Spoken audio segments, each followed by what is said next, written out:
que invocar el nombre de Dios porque en nuestras fuerzas no podemos ni recibirla ni predicarla. Así que solo el Espíritu Santo puede disponer nuestro ser.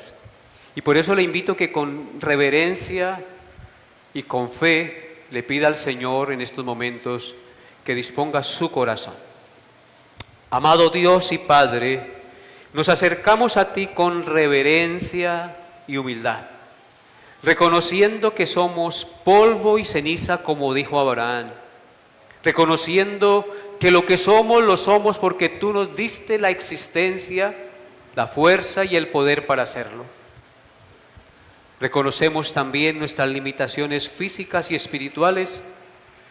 No somos competentes por nuestra propia fuerza. Te necesitamos a ti, nuestro Dios, fuente de la vida y fuente de la sabiduría. Que con tu Santo Espíritu, por favor, Señor, en esta mañana, nos hagas estar atentos y dispuestos para recibir tu enseñanza. Que quites toda distracción, que centre nuestros pensamientos en este lugar, porque nos reunimos para rendirte tributo y honor. Y una de las partes centrales del servicio, en las cuales te adoramos y te exaltamos, es la predicación de la palabra que tú nos has dejado, la Biblia. En ella tú nos hablas y tu pueblo debe estar atento y receptivo. Y eso es un acto de adoración suprema. Padre, guía mis palabras y dispone el corazón de mis hermanos y amigos y conocidos que estén en este lugar para que sea un terreno fértil, donde la semilla de tu palabra caiga, germine, crezca y produzca fruto para tu gloria, Señor. Y guía mis palabras en sabiduría para poder comunicar tu mensaje como es digno de ti. Te lo pido, Padre, en el nombre del Señor Jesús. Amén. Queridos hermanos, hace 8 días empezamos a considerar 4 características básicas de una iglesia sana, de una iglesia saludable.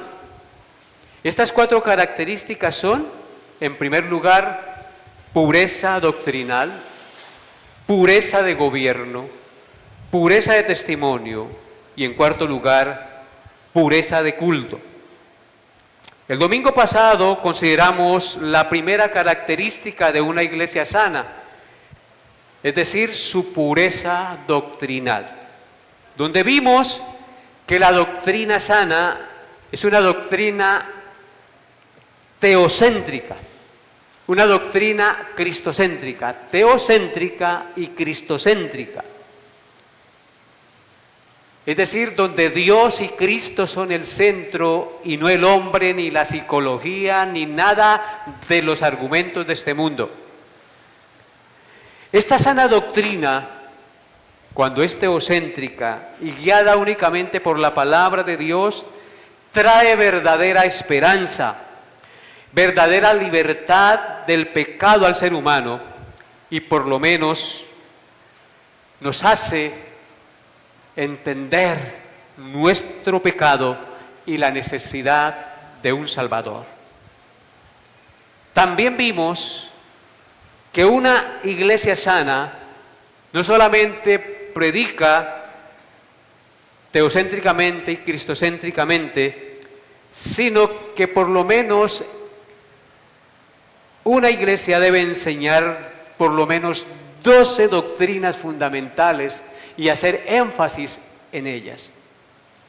Vimos que una iglesia de sana doctrina o una iglesia saludable, en primer lugar, predica la doctrina de la infalibilidad y la suficiencia de las Sagradas Escrituras como norma de fe y conducta.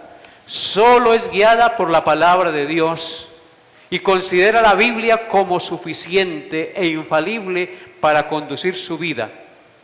Todo lo que necesitamos saber para salvación y cuestiones de fe y conducta están en el Santo Libro. En segundo lugar, una iglesia sana debe predicar la doctrina de Dios como creador y originador del universo. Dios es el originador de todo y no una explosión ni una evolución. En tercer lugar, una iglesia de sana doctrina enseña la doctrina de la Santa Trinidad. Dios es uno, pero se manifiesta en tres personas distintas, como Padre, como Hijo y como Espíritu Santo. El Padre no es el Hijo, ni el Hijo es el Padre, el Espíritu Santo no es el Padre ni el Hijo, y así sucesivamente. Son tres personas distintas, pero un solo Dios en esencia. En cuarto lugar, una iglesia de doctrina sana predica y enseña la deidad de Cristo y sus dos naturalezas. Cristo es verdadero Dios y verdadero hombre. Cristo es divino. Hay algunos grupos que niegan que Cristo es Dios y le dan categoría de un ángel. Si le dan categoría de un ángel, entonces estamos diciendo que Cristo es creado y que no existía desde la eternidad. Cristo es el Hijo eterno de Dios.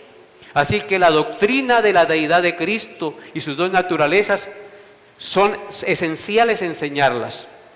En quinto lugar, una iglesia sana predica la doctrina de la concepción de Cristo por el Espíritu Santo en el vientre de la bienaventurada Virgen María. El Dios eterno, la segunda persona de la Trinidad, se hizo carne. Dios con nosotros, el Emmanuel. Tenemos que enseñar esa doctrina.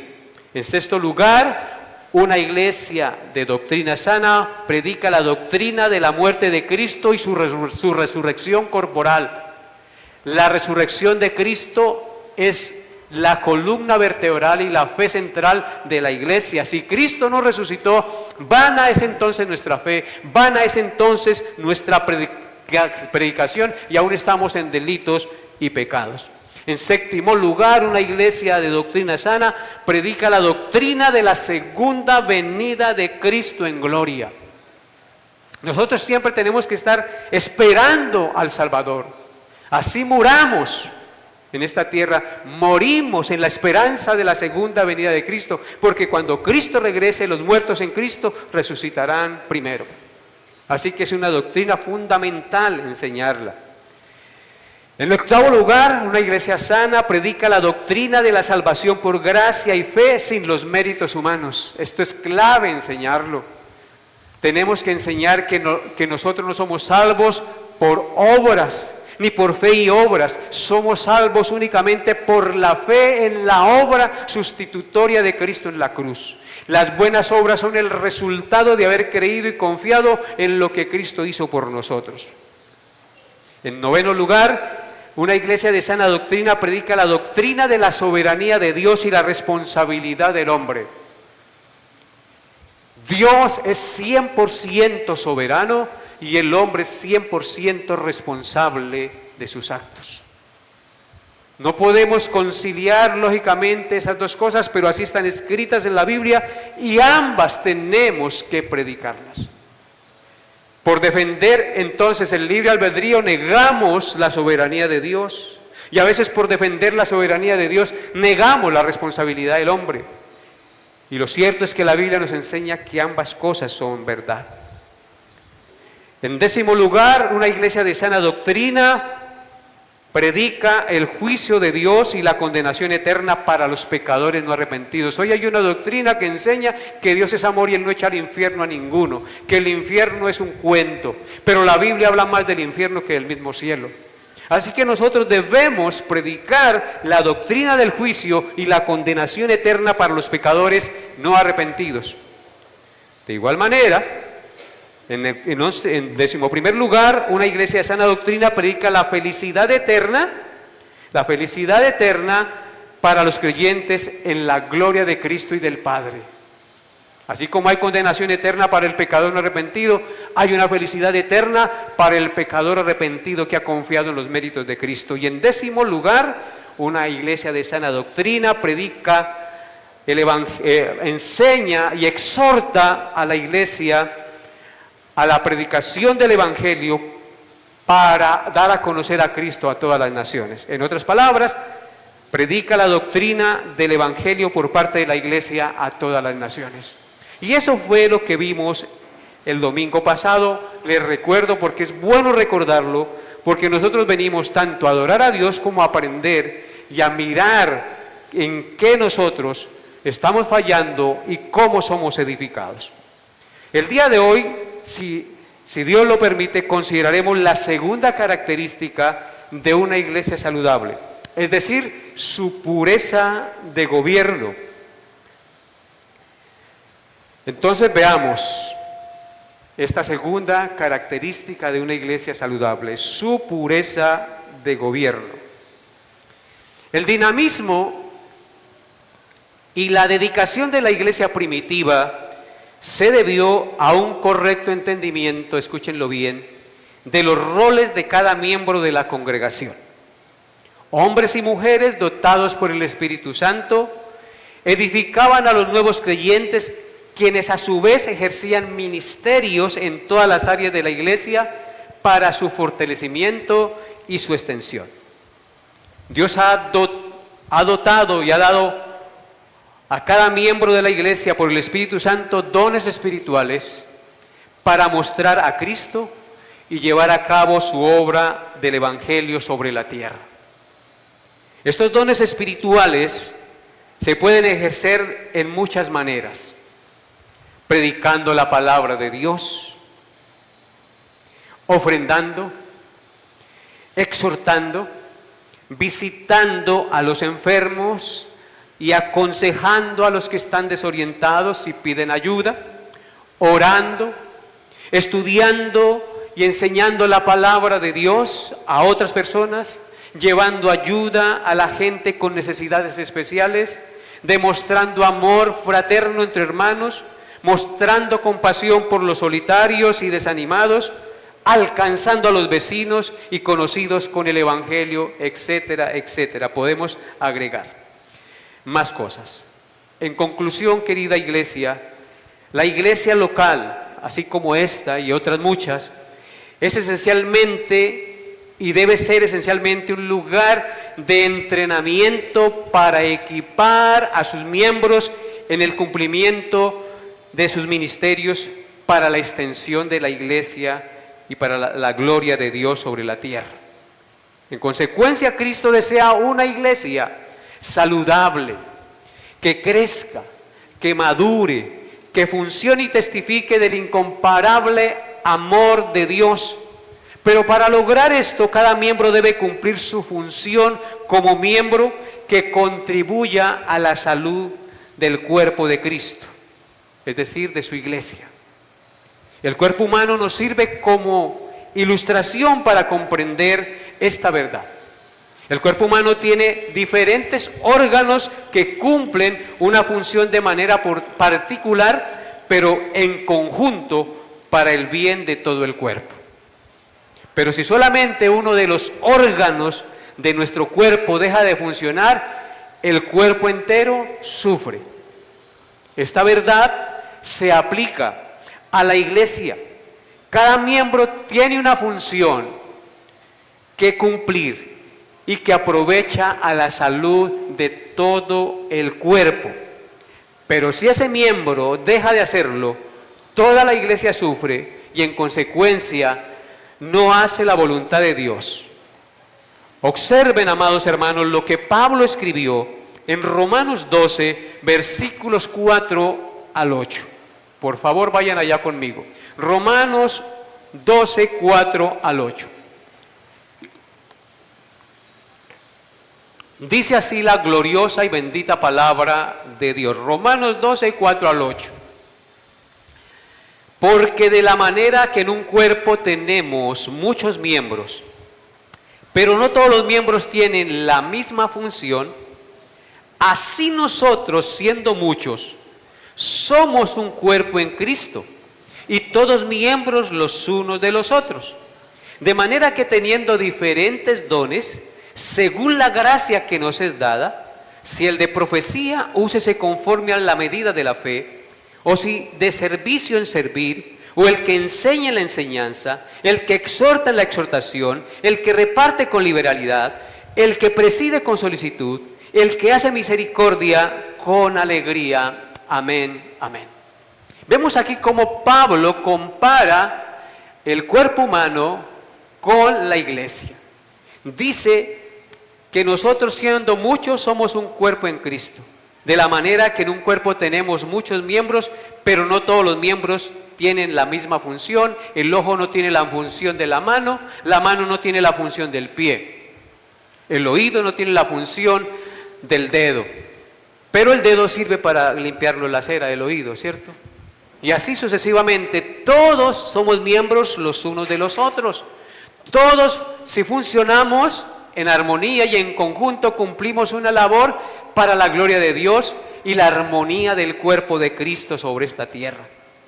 Entonces, es muy importante que nosotros entendamos esto. Por eso se hace necesario que haya un orden o un sistema de gobierno.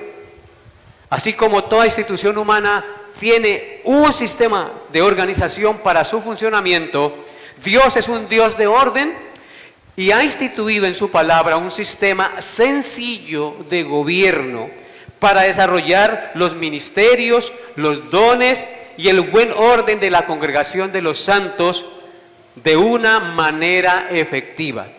En otras palabras, la iglesia tiene un organigrama muy sencillo. Veamos entonces el organigrama bíblico del gobierno de la iglesia. Ese organigrama tiene 3 partes: Cristo, ancianos o pastores, diáconos y congregación.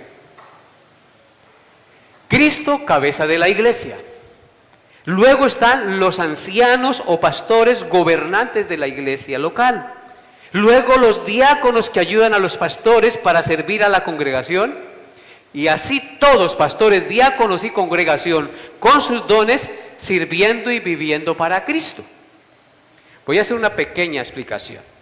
Cristo es la cabeza, el Señor y el Rey de la iglesia. Él llama, dota y capacita y constituye por el Espíritu Santo ancianos o pastores o maestros, que es lo mismo, para la edificación y el gobierno de su iglesia. Y estos ancianos gobiernan y dirigen la iglesia a través de la oración, la lectura de la palabra, la enseñanza y la predicación y las exhortaciones de la Santa Biblia, y el ejercicio de la disciplina eclesiástica cuando es requerido.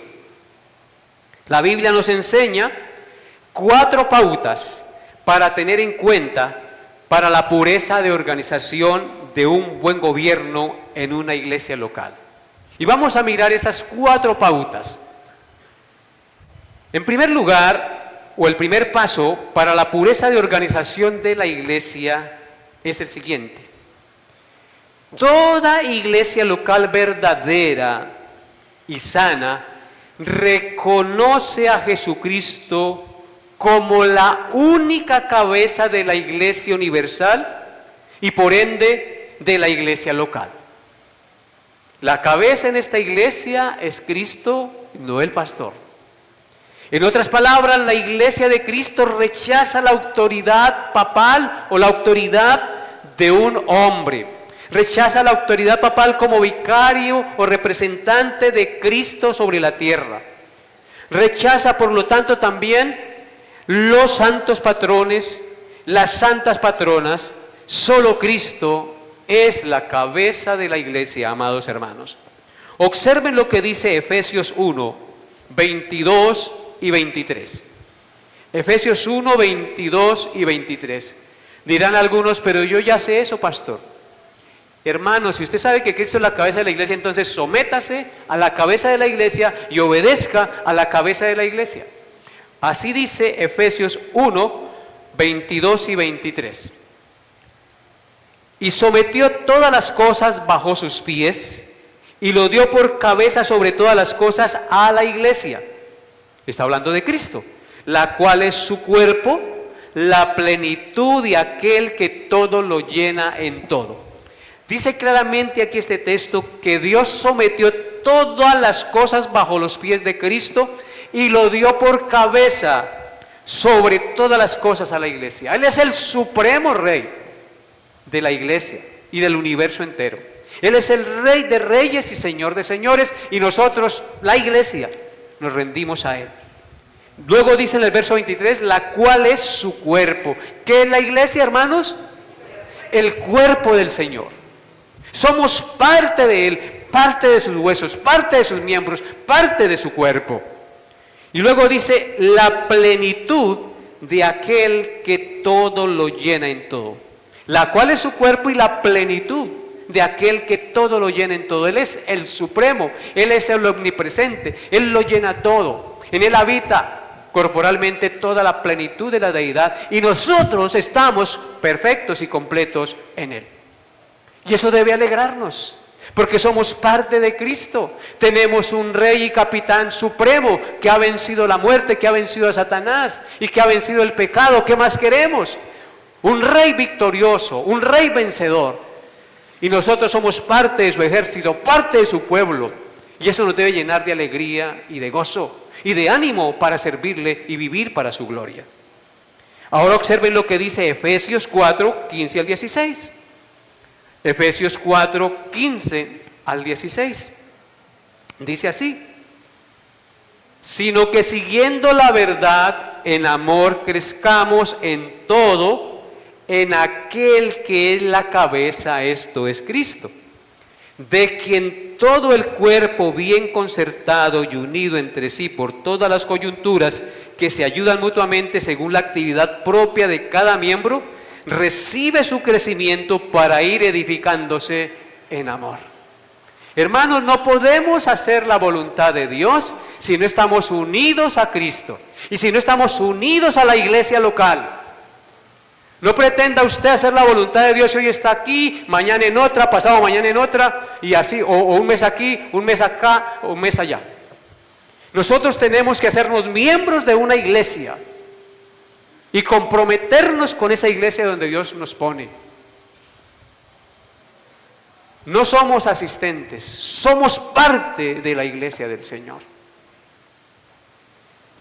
Dice, siguiendo la verdad en amor. ¿Qué debemos hacer? Seguir la verdad en amor. ¿Para qué? Para crecer en todo. No podemos crecer ni madurar espiritualmente si no estamos unidos a Cristo y unidos a una iglesia local.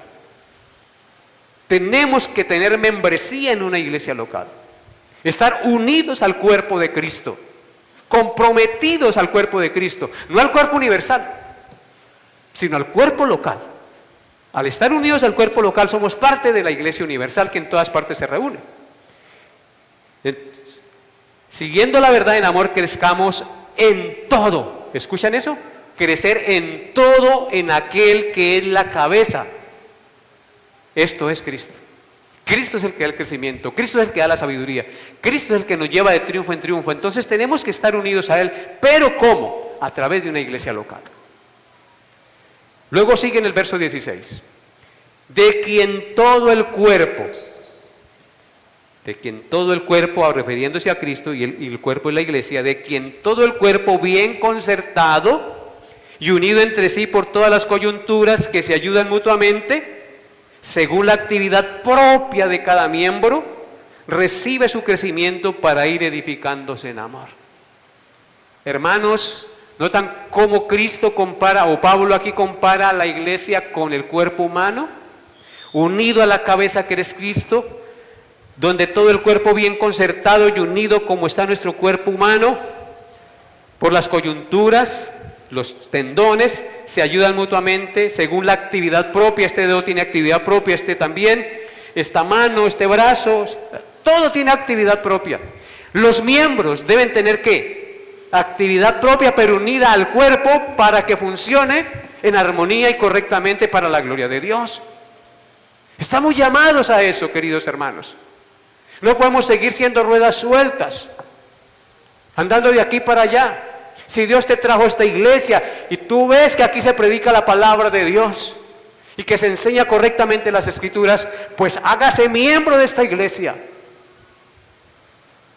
y camine y ande con Cristo y edifíquese con Cristo para gloria de su nombre. Según la actividad propia de cada miembro recibe su crecimiento para ir edificándose en amor. Nos edificamos en amor y en actividad propia unidos a una iglesia.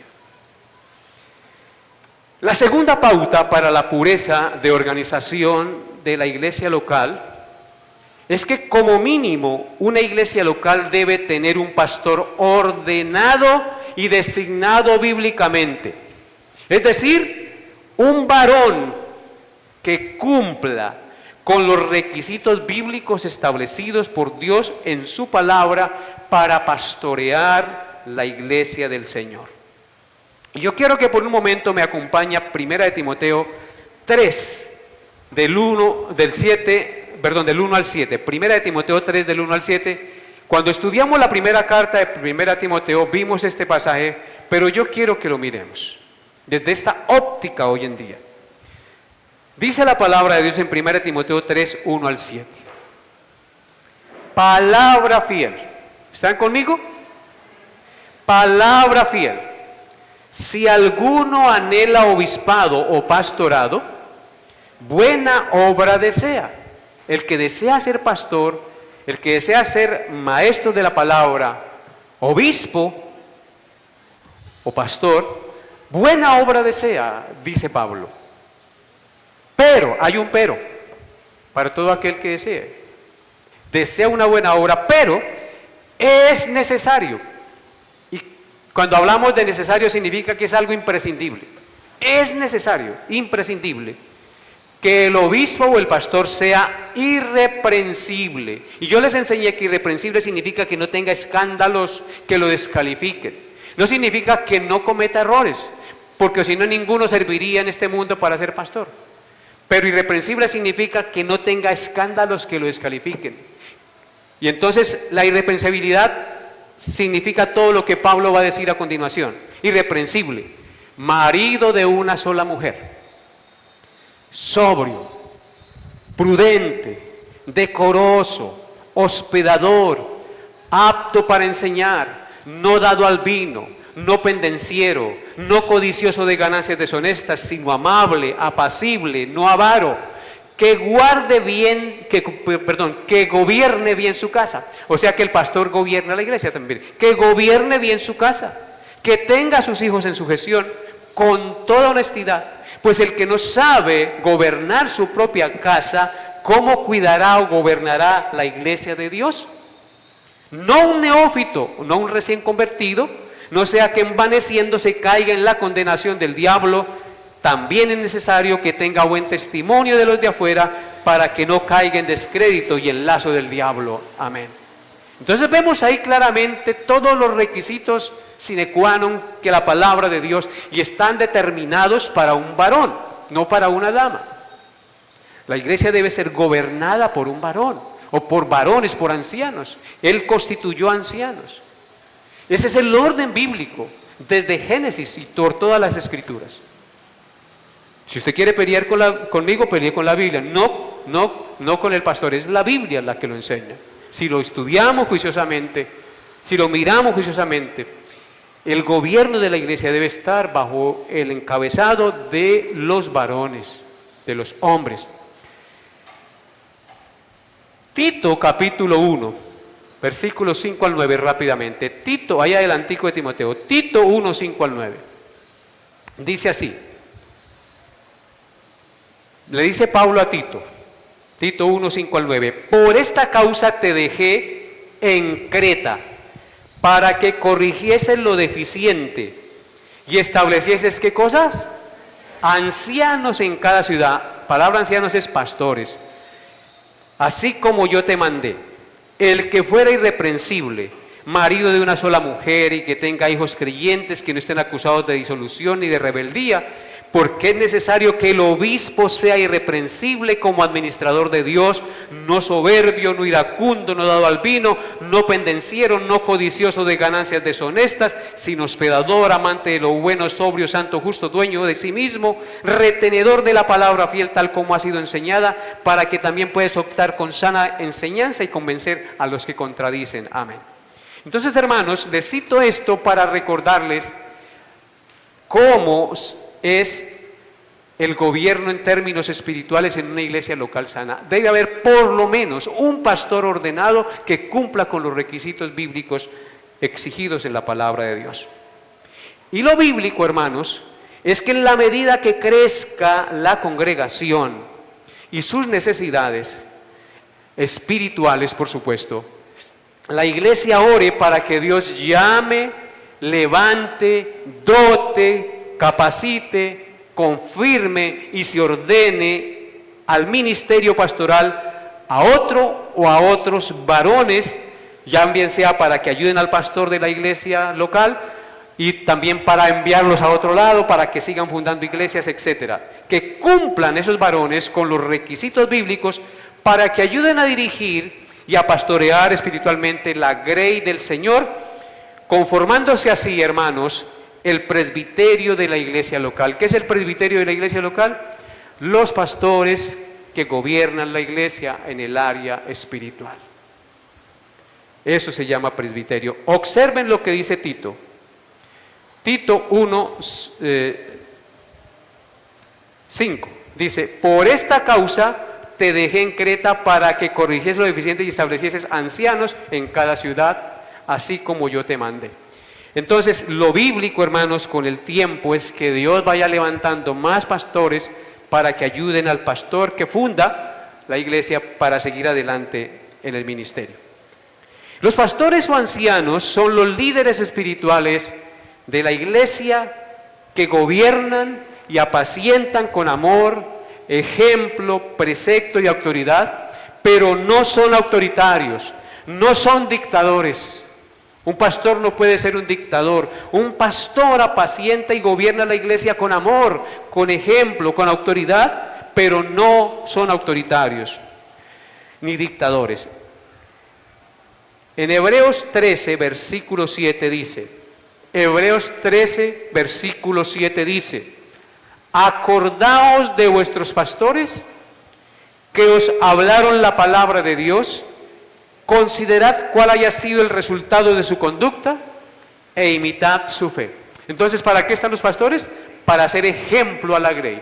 Dice que se acuerden de los pastores que les hablaron la palabra de Dios y que consideren cuál fue el resultado de su conducta e imiten la fe. Para eso estamos los pastores, no para ser dictadores, sino para gobernar con ejemplo. Si uno gobierna con ejemplo, la gente le obedece. Hermanos, Primera de Pedro, capítulo 5, versículos 1 al 4. Todos allá, por favor. Primera de Pedro, capítulo 5, versículos 1 al 4. Dice la gloriosa palabra de Dios. Ruego a los ancianos que están entre vosotros, yo anciano también con ellos, y testigo de los padecimientos de Cristo, que soy también participante de la gloria que será revelada. Apacentad la grey de Dios, que está entre vosotros, cuidando de ella no por fuerza, sino voluntariamente, no por ganancia deshonesta, sino con ánimo pronto, no como teniendo señorío sobre los que están a vuestro cuidado, sino siendo ejemplos de la grey. Y cuando aparezca el príncipe de los pastores, vosotros recibiréis la corona incorruptible de gloria. Amén. Tenemos ahí las instrucciones y vemos varias cosas en este texto. Luego, en el verso 1 dice, ruego a los ancianos que están entre vosotros. Noten que ya esa iglesia era grande y tenía ancianos o pastores constituidos. Había un presbiterio. Yo anciano también con ellos, que es Pedro, un apóstol. Él se hace anciano con ellos porque es maestro de la palabra. Y dice, y testigo de los padecimientos de Cristo, que soy también participante de la gloria que será revelada. Y les da el mandato apostólico, que apacienten la grey de Dios, que la alimenten, cuidando de ella no por fuerza, sino voluntariamente, no por ganancia deshonesta, sino con ánimo pronto. Un pastor no debe gobernar la iglesia ni pastorearla por lucrarse económicamente. Lo debe hacer desinteresadamente, voluntariamente y con amor. No como teniendo señorío, no como enseñoreándose y diciendo yo soy aquí el Papa y por encima de mí no hay nadie. No como teniendo señorío sobre los que están a vuestro cuidado, sino siendo ejemplos de la grey. ¿Qué debemos ser? Ejemplo. Y esto no es solamente para los pastores, sino para los padres y cualquier cristiano en cualquier lugar. Debemos ser ejemplo. sino siendo ejemplos de la grey, y cuando aparezca el príncipe de los pastores hay una promesa, recibiremos la corona de gloria que Dios ha prometido, incorruptible de gloria que Dios ha prometido a sus pastores. Bendito sea el Señor. Entonces, hermanos, la autoridad final de la iglesia local, tanto en doctrina como en disciplina, mayormente reside sobre los pastores o ancianos, no sobre la congregación. El reino de Dios, escúchenlo bien, no es una democracia, sino una teocracia, donde Dios gobierna por los principios de su santa palabra a través de los pastores, sin desechar el sentir de la congregación, porque somos un cuerpo. Los pastores son funcionarios de Dios, no de la congregación. Ellos sirven a Dios edificando y pastoreando a la congregación. Observen lo que dice Hebreos 13:17. Hebreos 13:17 dice: obedeced a vuestros pastores. ¿Están ahí? Hebreos 13:17. Obedeced a vuestros pastores y sujetaos a ellos, porque ellos velan por vuestras almas, como quienes han de dar cuenta, para que lo hagan con alegría y no quejándose, porque esto no es provechoso. Así que los pastores velan por las almas que Dios ha puesto a su cuidado. Ellos procuran enseñar sana doctrina, corregir, instruir, para que la iglesia ande por la senda recta y no se desvíe tras mentiras, herejías y todas esas cosas que pululan en el mundo.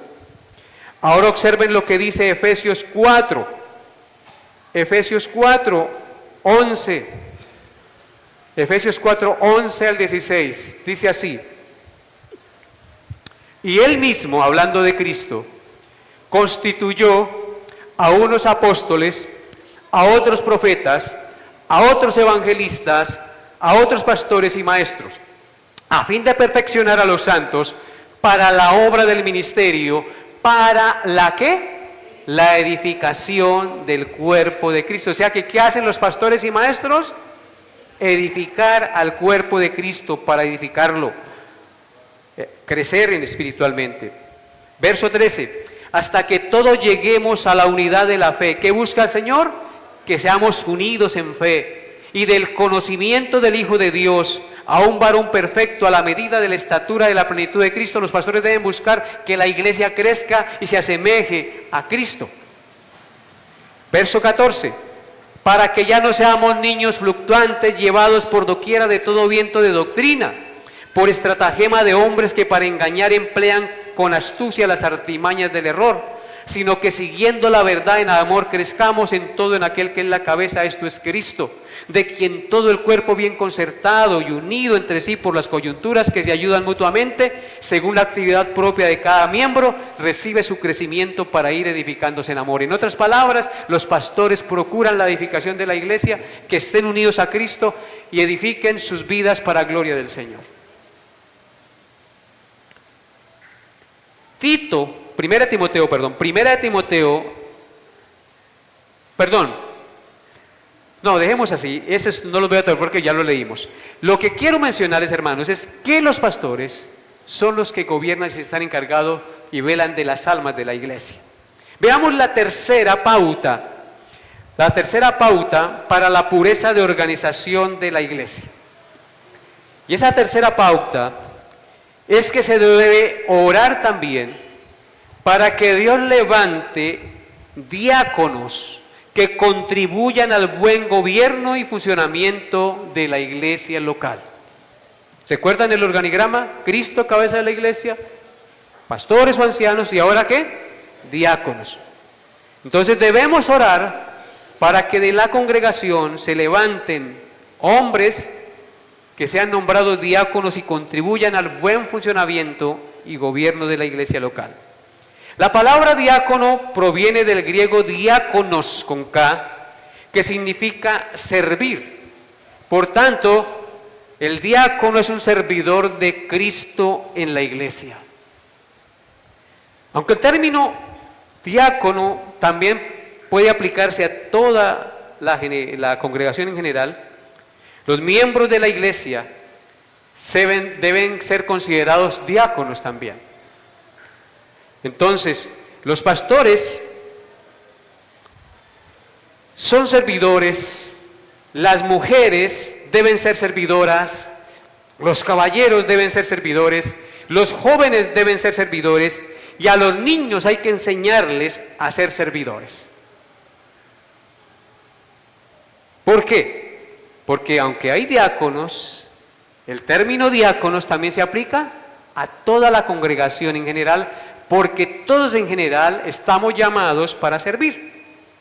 En ese sentido podríamos decir que si los caballeros deben ser servidores, las mujeres ser servidoras, los hombres deben ser servidores, los jóvenes deben ser servidores, en consecuencia podemos decir que la iglesia en general es un cuerpo diaconal de servidores. La iglesia en general es un cuerpo y debe ser un cuerpo diaconal de servidores. Sin embargo, la Biblia nos deja ver de la necesidad que Dios levante hombres de buen testimonio y llenos del Espíritu Santo para nombrarlos oficialmente como diáconos en la iglesia del Señor. Filipenses 1:1, por favor. Filipenses 1:1, miramos el respaldo bíblico. ¿Qué dice Filipenses 1:1? Pablo y Timoteo, siervos de Jesucristo, a todos los santos en Cristo Jesús que están en Filipos con los obispos y diáconos. ¿Escucharon eso? Pablo y Timoteo, siervos de Jesucristo, a todos los santos en Cristo que están en Filipos con los obispos y diáconos. Vemos en este pasaje, amados hermanos, tres distinciones claras. Pablo y Timoteo, siervos de Jesucristo, escriben a todos los santos en Filipos con los obispos y diáconos. Los santos son la iglesia, la congregación. Los obispos son los pastores oficiales de la iglesia y los diáconos son los servidores oficiales de la iglesia. Así que solo vemos dos cargos oficiales en la iglesia local: pastores y diáconos, pero al mismo tiempo los pastores y los diáconos son parte de la iglesia del Señor, sirviendo al Señor y sirviendo a la congregación. El principio es este: que en el tiempo el pastor o los pastores, gobernantes de los mismos miembros de la iglesia, que evidencian el don del servicio y cumplan con los requisitos bíblicos para el diaconado, guiados por las Escrituras y por el Espíritu Santo, después de un tiempo prudencial de prueba y según las necesidades de la iglesia, eligen y nombran los diáconos, que son los servidores oficiales que se encargan de todas las necesidades físicas, temporales y logísticas de la iglesia. Ayudan al pastor o a los ancianos en esas áreas para que la congregación funcione más adecuadamente. Y así, todos, pastores, diáconos y congregación, en cumplimiento de sus roles, viven para la gloria de Cristo. Veamos de dónde viene este principio bíblico. Les invito a ir a Hechos de los Apóstoles, capítulo 6. Hechos, capítulo 6, y leemos los versículos 1 al 7 rápidamente. Hechos 6, 1 al 7. Dice: en aquellos días, ¿están allí, hermanos? Hechos 6, 1 al 7. En aquellos días, como creciera el número de los discípulos, hubo murmuración de los griegos contra los hebreos, de que las viudas de aquellos eran desatendidas en la distribución diaria. Entonces los 12 convocaron a la multitud de los discípulos y dijeron: no es justo que nosotros dejemos la palabra de Dios para servir a las mesas. Buscad pues, hermanos, de entre vosotros a 7 varones de buen testimonio, llenos del Espíritu Santo y de sabiduría, a quienes encarguemos de este trabajo. Y nosotros persistiremos en la oración y en el ministerio de la palabra. Agradó la propuesta a toda la multitud y eligieron a Esteban, varón lleno de fe y del Espíritu Santo, a Felipe, a Prócoro, a Nicanor, a Timón, a Parmenas y a Nicolás, prosélitos de Antioquía, a los cuales presentaron ante los apóstoles, quienes orando les impusieron las manos. Y crecía la palabra de Dios, y el número de los discípulos se multiplicaba grandemente en Jerusalén. También muchos de los sacerdotes obedecieron a la fe. Amén. En este pasaje que hemos leído podemos ver tres cosas fundamentales. En primer lugar, podemos ver el porqué del diaconado. En segundo lugar, podemos ver los requisitos para el diaconado. Y en tercer lugar, podemos ver las bendiciones del diaconado. Veamos el porqué del diaconado. Dice los versículos 1 y 2, que en aquellos días, como creciera el número de los discípulos, ¿sabe a cuántos creció esos días? A 8,000 por lo menos. A 8,000 miembros. Entonces hubo murmuración de los griegos contra los hebreos de que las viudas de aquellos eran desatendidas en la distribución. Entonces los 12 convocaron a la multitud de los discípulos y dijeron: no es justo que dejemos nosotros la palabra de Dios para servir a las mesas. Entonces, ¿el porqué del diaconado? Porque el número de los discípulos de la iglesia creció. Entonces los 12 apóstoles no alcanzaban a realizar todas las labores y necesidades de la multitud de la iglesia. Entonces se demandaban ciertas cosas.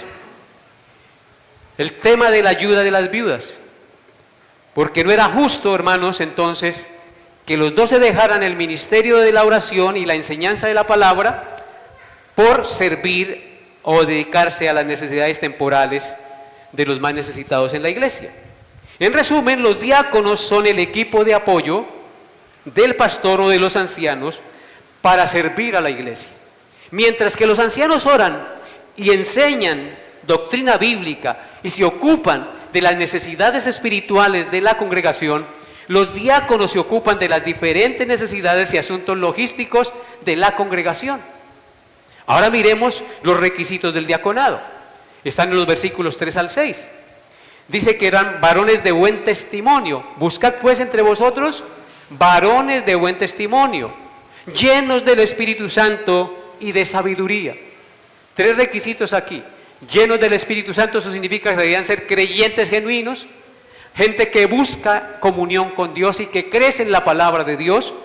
Llenos del Espíritu Santo, de buen testimonio, es decir, que no tengan escándalos, que sean buenos esposos, porque también tienen los mismos requisitos prácticamente de un pastor. Y de sabiduría, personas que tengan sabiduría para saber a quién le van a dar la ayuda y no para despilfarrar. Llenos de sabiduría.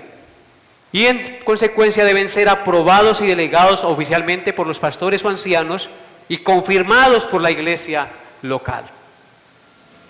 Hermanos, si se hace esto en la iglesia y se nombran ancianos y se nombran diáconos, para los diáconos como para los pastores hay promesas. Dice que los pastores recibirán la corona incorruptible para los que ejerzan bien el pastorado. Y para los diáconos, en 1 Timoteo 3:13 dice: porque los que ejerzan bien el diaconado ganan para sí un grado honroso y mucha confianza en la fe que es en Cristo Jesús. Vale la pena servir al Señor. Y en tercer lugar, el pasaje nos enseña las bendiciones del diaconado. Esas bendiciones están en el verso 7 de Hechos 6. ¿Qué dice Hechos 6:7? Y crecía la palabra del Señor, y el número de los discípulos se multiplicaba grandemente en Jerusalén. También muchos de los sacerdotes obedecieron a la fe. Entonces, ¿cuáles son las bendiciones de tener una organización en la iglesia? Tener diáconos. Las bendiciones del diaconado. En primer lugar, crecía la palabra del Señor. Esto quiere decir que los apóstoles pudieron dedicarse por completo a la oración y a la enseñanza pública de la predicación de la palabra de Dios, y entonces eso hizo que la palabra de Dios se extendiera y llegara a más partes. Número 2, el número de los discípulos se multiplicó porque la palabra se multiplicó grandemente. Y número 3, hasta los sacerdotes enemigos de Cristo obedecieron a la fe. Bendito sea el Señor. Entonces, hermanos, que Dios nos ayude a llevar la iglesia a una correcta organización. Que Dios levante, porque es que no depende del pastor, depende de Dios. Debemos orar y estar unidos en ese compromiso, como miembros, como iglesia, firmes y constantes, mirando para un objetivo, ser como Cristo. Y en cuarto lugar, la última pauta para la pureza de organización de la iglesia es la obediencia sincera y voluntaria de la congregación al liderazgo espiritual y disciplina de sus pastores. La obediencia sincera y voluntaria de la congregación al liderazgo espiritual y la disciplina eclesial de los pastores. No pueden los pastores realizar su labor, hermanos, de una manera eficaz si no hay obediencia, si no hay sujeción y respeto de los miembros de la congregación a la palabra de Dios y a sus pastores. La murmuración, la rebelión y la falta de obediencia a la palabra de Dios y a sus pastores hace que la iglesia se debilite y muy posiblemente se divida. Cristo dijo que una casa dividida contra sí misma no prevalece. Observen lo que dice Filipenses 2, 14 y 15, por favor. Filipenses 2, 14 y 15. Estamos en la obediencia voluntaria y sincera de los miembros de la iglesia al liderazgo espiritual de sus pastores. ¿Qué dice Filipenses 2, 14 al 15? Haced todo sin murmuraciones y contiendas, para que seáis irreprensibles y sencillos hijos de Dios sin mancha en medio de una generación maligna y perversa, en medio de la cual resplandecéis como luminares en el mundo. ¿Qué manda Pablo a la iglesia? Que debemos hacer todo sin murmuración y sin contiendas, para que seamos irreprensibles y sencillos hijos de Dios, en medio de una generación en la cual debemos brillar como luminares en el mundo, hermanos. A eso estamos llamados, a ser la sal y la luz del mundo. Hermanos, ahora observen lo que dice Hebreos 13, versículo 17. Hebreos 13, 17. Vaya conmigo allá rápidamente. Dice así: obedeced a vuestros pastores y sujetaos a ellos, porque ellos velan por vuestras almas, como quienes han de dar cuenta, para que lo hagan con alegría y no quejándose, porque esto no es provechoso. Claramente dice la Escritura que la congregación debe obedecer a sus pastores y sujetarse a ellos, porque ellos velan por sus almas.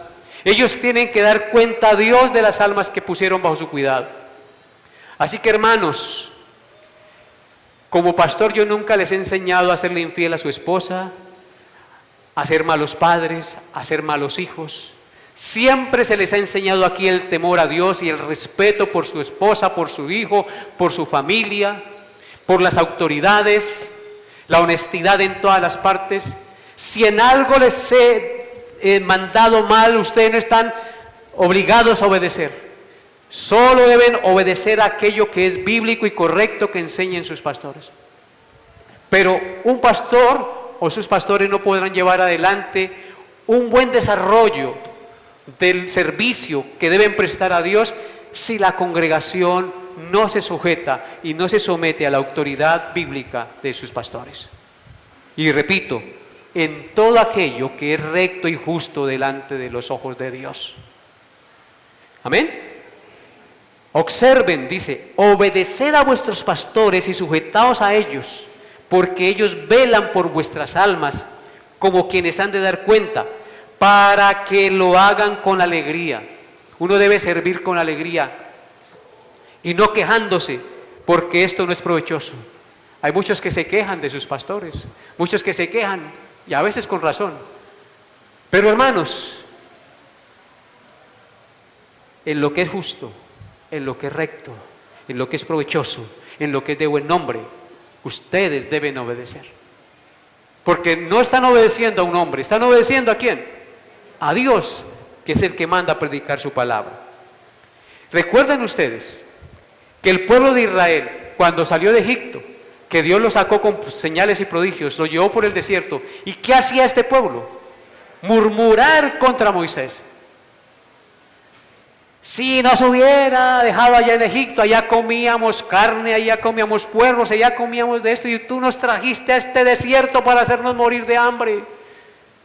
Y murmuraban, y Dios les enviaba juicios. Y les decía el Señor, y Moisés les decía, cuando ustedes murmuran, no murmuran contra mí, sino murmuran contra Dios. La murmuración contra los líderes que cumplen fielmente lo que la palabra de Dios enseña es una murmuración contra Dios. A veces no estamos contentos con nada. Yo miro la vida de Cristo y decían, ese es un bebedor, comelón y bebedor de vino, amigo de publicanos y pecadores. Y murmuraban de Cristo los fariseos. Ni Cristo los estuvo satisfechos. No estuvo satisfechos. ¿Cuánto menos uno? Pero hermanos, el principio, el mandato de Dios es ese, que debemos tener sumisión. Así como hay, hermanos, autoridades en todas partes donde usted vaya, en una empresa, en el gobierno, y debemos someternos a esas autoridades, debemos someternos a la autoridad espiritual delegada por Dios en su palabra. De lo contrario, entramos en rebelión. Observe lo que dice 1 Tesalonicenses 5, 12 al 13. 1 Tesalonicenses 5, 12 al 13. Dice así. Vea cómo lo expresa Pablo. Romanos 5, 12 al 13. Perdón, 1 Tesalonicenses. Lo hice intencionalmente, a ver si estaban despiertos. Dice, os rogamos, hermanos, que reconozcáis a los que trabajan entre vosotros y os presiden en el Señor y os amonestan, y que los tengáis en mucha estima y amor por causa de su obra. Tened paz entre vosotros. ¿Cuál es el mandato de Pablo? Lo hace con ruegos. Dice, os rogamos, hermanos, que reconozcáis a los que trabajan entre vosotros y os presiden en el Señor y os amonestan, que los tengáis en mucha estima y amor por causa de su obra. Lo que veo aquí es que la congregación debe querer sus pastores, reconocerlos y darles el respeto que merecen. A eso nos llama el Señor. Ahora observen lo que dice 1 Timoteo 5:17. 1 Timoteo 5:17 dice así: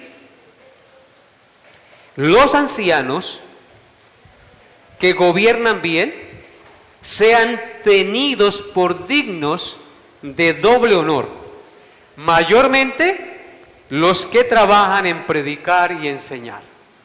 ¿Notan, hermanos? Que no son palabras mías, es la Escritura la que lo manda.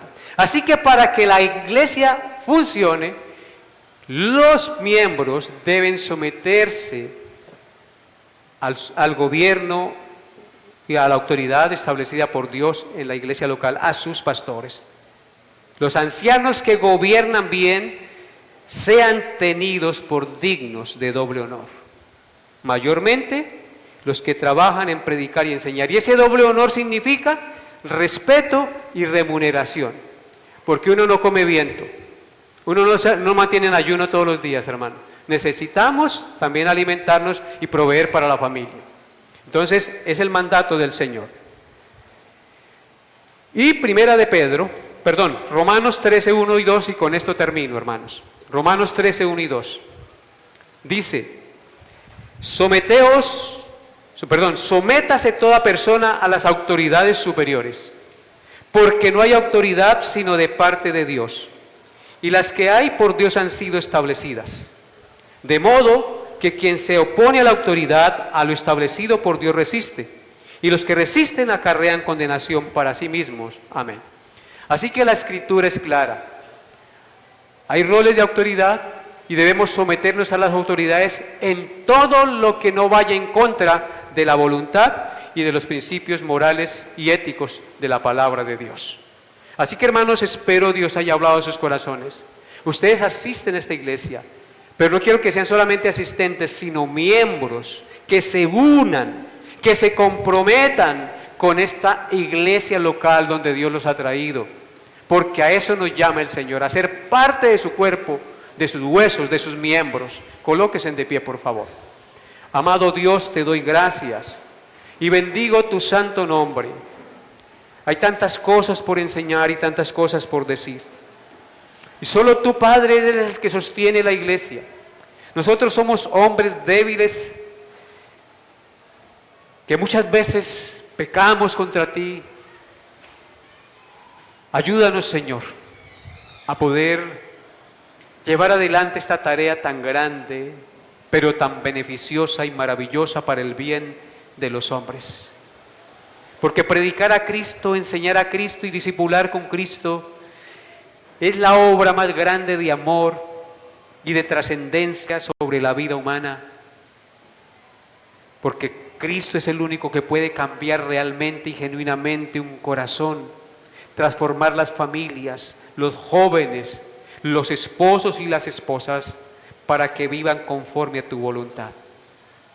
Solo tú cambias el corazón y por eso es un trabajo tan maravilloso. Es un trabajo que realmente tiene trascendencia eterna, que realmente tiene algo en lo cual podemos aferrarnos y que perdurará por la eternidad. Y eso es Cristo, nuestro medio de salvación, nuestro Señor y Salvador, nuestra esperanza de vida, nuestra resurrección. Él es el todo y en todos. Cristo es la luz. Ayúdanos a ser esa iglesia que tú deseas, mi Señor, aunque con defectos. Ayúdanos a conformarla, Señor, a seguir adelante, a no desmayar, a caminar en fe, haciendo tu voluntad. Bendice a cada uno de los que están hoy aquí presentes y de los que asisten regularmente a esta iglesia, para que entiendan lo que realmente significa ser cristianos. No estar de iglesia en iglesia, sino unidos a una iglesia local, pastoreados por los pastores, corregidos y exhortados por los pastores, para gloria de Dios y beneficio de sus almas. Bendito Señor, ayúdanos a cumplir esta labor, porque solo tú puedes darnos la gracia y la fuerza para poderlo hacer. Tú eres la cabeza y la sabiduría de todo. Bendito es tu nombre por siempre, Señor. Te alabo y te bendigo y dejo este día en tus manos y a todos mis hermanos en este día delante del trono de tu gracia, para que tus ricas bendiciones desciendan sobre ellos, tanto en salud como en todas las áreas de su vida, tanto matrimonial y relacional familiar. Te lo pido, Padre, en el nombre de Jesús. Amén y amén.